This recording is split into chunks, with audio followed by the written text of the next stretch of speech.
અને હવે વાત રાહુલ ગાંધીને રાહત મળશે કે કેમ તેની.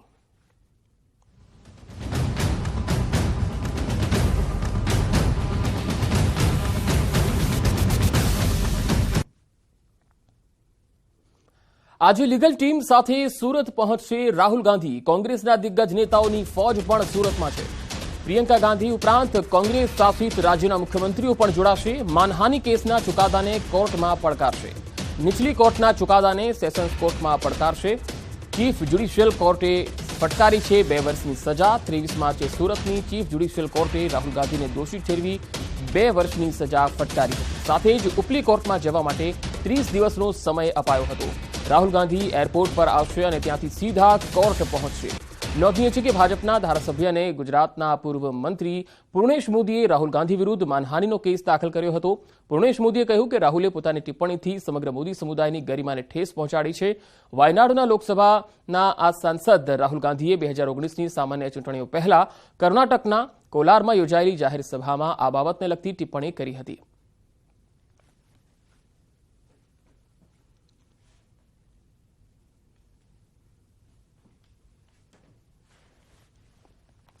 ચુકાદાને સેશન્સ કોર્ટમાં પડકારવામાં આવશે. થોડી જ વારમાં રાહુલ ગાંધી સુરત ખાતે આવી પહોંચશે અને પોલીસનો પણ અહીંયા ચાંપતો બંદોબસ્ત જોવા મળી રહ્યો છે.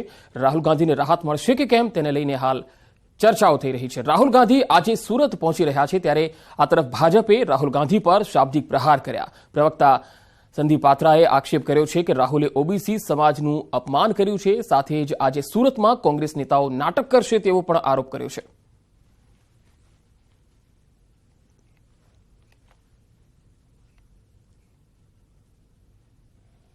सूरत की एक अदालत ने राहुल गांधी को डिफेमेशन की केस में ओबीसी समाज अर्थात पिछड़े वर्ग के लोगों के प्रति जाति सूचक शब्द का प्रयोग करने के लिए आपत्तिजनक टिप्पणी कर ओबीसी समाज को अपमानित करने के लिए उन्हें दोषी करार दिया था कि राहुल गांधी, उनके परिवार के लोग और कुछ मुख्यमंत्री जैसे अशोक गहलोत, भूपेश बघेल जी, उनके परिवार से प्रियंका वाड्रा, ये सारे लोग आज सूरत जा रहे हैं राहुल गांधी के साथ और वहां पर अपील करने के नाम पर हुड़दंग करने वाले हैं.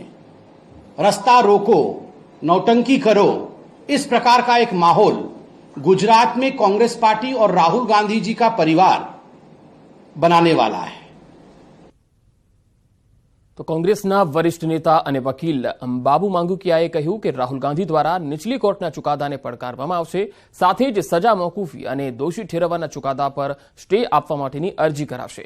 માંગુકિયાએ કહ્યું કે જો કોર્ટ સજા મોકૂફ ન કરે, સાથે જ જે અપીલ માટે 30 દિવસનો સમય આપ્યો છે તેને મેક્સિમમ ગણીને અપીલ કરવા સુધીની જે છૂટછાટ છે એવું માને તો રાહુલ ગાંધીને જેલમાં જવું પડી શકે છે. એટલું જ નહીં, જો સજા પર સ્ટે આપે પરંતુ કસૂરવાર ઠેરવવાના ચુકાદા પર સ્ટે ન આપે તો રાહુલ ગાંધીને સંસદમાંથી ડિસ્ક્વોલિફાય જ રહેવું પડશે.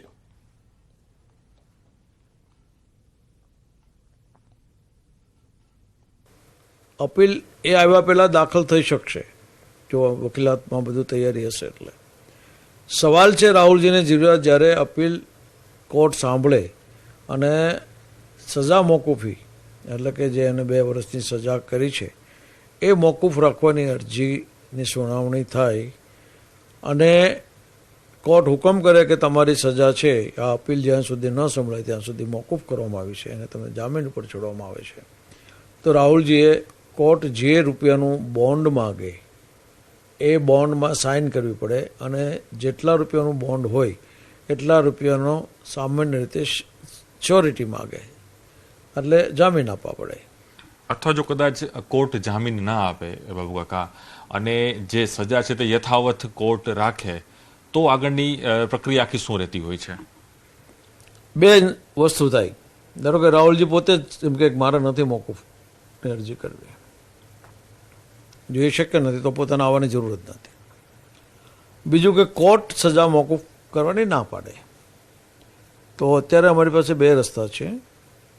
સામાન્ય રીતે અમે એ કરીએ કે ભાઈ અમને 30 દિવસનો ટાઈમ નીચેની કોર્ટે આપ્યો છે, અમે 30 દિવસ પહેલાં તમારી પાસે આવી ગયા છે, આ સેન્ટન્સ છે 30 દિવસ સુધી મોકૂફ રહ્યો છે એટલે અમે હાઈકોર્ટ જશું.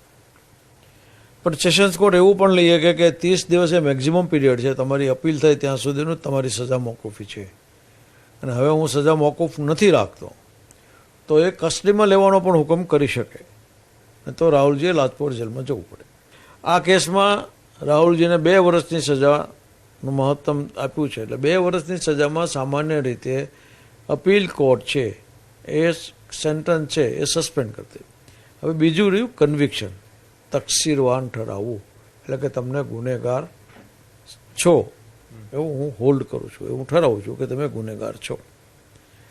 ગુનેગાર છો એટલે તકસીરવાન ઠરાવેલું છે, એટલે કે કન્વિક્શન કરવામાં આવ્યું છે.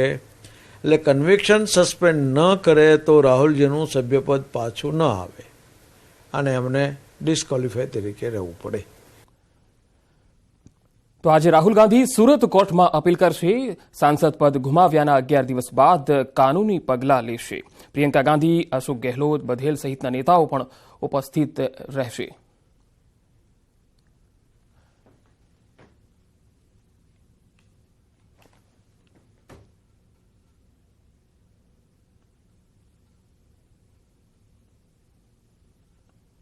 जिस तरह से बात करें, आपने अभी एक बात कही कि ये जो राहुल गांधी पर जिस तरह से भाजपा ने हाथ डाला, ये क्या है? क्योंकि जिस तरह से पूरा पॉलिटिकली एक घटनाक्रम हो रहा है, एक कोर्ट में मैटर हो रही है, कोर्ट में उसको सजा दी जा रही है, मेंबरशिप उनकी कैंसिल की जाती है, बाद में पूरा ये पॉलिटिकली हो रहा है, सब नेता आ रहे हैं, सीएम यहाँ पर खुद आ रहे हैं कई स्टेट के जो कांग्रेस शासित राज्य है.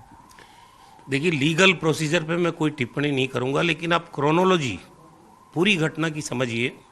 राहुल गांधी जी कन्याकुमारी से लेकर कश्मीर तक भारत जोड़ो यात्रा निकालते हैं, महंगाई का मुद्दा उठाते हैं, बेरोजगारी का मुद्दा उठाते हैं, देश की अर्थव्यवस्था जो औंधे मुंह गिर रही है उसका मुद्दा उठाते हैं, देश में जो नफरत का वातावरण बना हुआ है उसके खिलाफ उसको प्यार में बदलने की बात करते हैं, लोगों को गले लगाते हैं, महिलाओं की बात सुनते हैं, हर वर्ग की बात सुनते हैं. उसके बाद 0 FIR दर्ज करते हैं. 0 FIR दर्ज करके पुलिस राहुल गांधी के घर पे पहुंच जाती है. ये कौन सा लोकतंत्र है भाई? और दूसरी बात, पार्लियामेंट में उन्होंने सवाल उठाए, वो सांसद थे उस वक्त, और जो भी उन्होंने सवाल उठाए वो सही है गलत है, इस बात का खुलासा तो भारत सरकार को करना चाहिए. पार्लियामेंट के फोरम पे जो सवाल उठाए गए उनका जवाब देना चाहिए था कि नहीं देना चाहिए. ये लोकतंत्र में होता आया है. बड़े से बड़े आरोप लगते हैं, अगर वो सही नहीं है तो आप वहीं कह दो फ्लोर ऑफ द हाउस कि आपकी बातों में ये कारण है और ये सही नहीं है. वो जवाब आप दोगे नहीं. उनकी पूरी की पूरी कही गई स्पीच को आप पार्लियामेंट की प्रोसीडिंग से निकाल दोगे. फिर 4 मंत्री उनके ऊपर आरोप लगाते हैं भारत सरकार के. एज MP उनका संवैधानिक अधिकार है कि उस पर वो अपनी बात रखें. राहुल गांधी को बोलने नहीं दिया, 2 बार स्पीकर को लिख के दिया, 1 बार खुद मिलने गए, स्पीकर मुस्कुराते रहे. ये कौन सा लोकतंत्र है भाई? ये पॉलिटिकली है ना, राजनीति है ना. जिस तरह से भाजपा कह रही है, मेरा सवाल यही है शर्मा जी कि भाजपा ने क्लियर कहा है, भाजपा की सरकार ने, केंद्र सरकार ने भी कहा है कि अगर राहुल गांधी सूरत कोर्ट में जिस तरह से उन्होंने मोदी सरने पर कुछ बोला है तो उनको माफी मांग लेनी चाहिए. माफी क्यों नहीं मांग रहे राहुल? क्या बोला उन्होंने?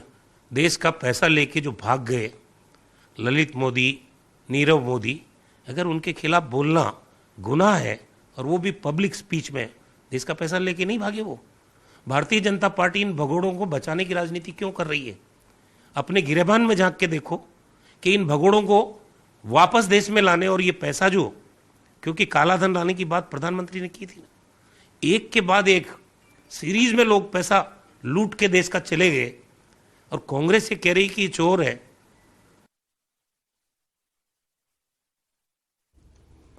રાહુલ ગાંધી થોડી જ વારમાં સુરત આવી રહ્યા છે, ત્યારે હાલ તો કોંગ્રેસના જે નેતાઓ છે તેઓ સુરત એક બાદ એક પહોંચી ગયા છે, અને સુરત કોર્ટમાં રાહુલને રાહત મળવાની છે કે કેમ તેને લઈને હવે જોવાનું રહેશે.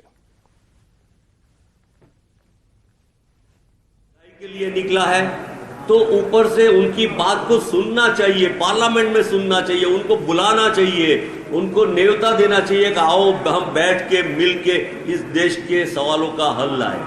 उसके बदले जिस तरह का व्यवहार पहले अंग्रेज करते थे उससे भी बुरा व्यवहार मुझे लगता है इस देश में हो रहा है. ये भारत सबसे बड़ी डेमोक्रेसी है विश्व में. यहाँ के लोग इस बात को पूरा जवाब देंगे. और इसका पहला जवाब मिलेगा आपको कर्नाटक में। जन आक्रोश से भारतीय जनता पार्टी को बुरी हार सहन करनी पड़ेगी कर्नाटक में। लेकिन आप अभी संदीप पात्रा ने ये कहा है कि जुडिशरी में प्रेशर बनाने की कोशिश कांग्रेस कर रही है। देखिए, ये जो मामला है डिफेमेशन का, उनको पूछिए संदीप पात्रा जी को। मैं उनके साथ कोई बहस करना नहीं चाहता। कितने ऐसे मामले हुए देश में, क्या जजमेंट आए, कब आया, किसको निष्कासित किया। और गुजरात का ही वो एग्जाम्पल है, एक एमपी जिसने क्या किया, 3 साल की सजा हुई थी, उसको बाद निकालने में क्या क्या किया। ये अंग्रेजों से ज्यादा डिक्टेटोरियल लोग हैं, इनका डेमोक्रेसी से कोई लेना देना नहीं है।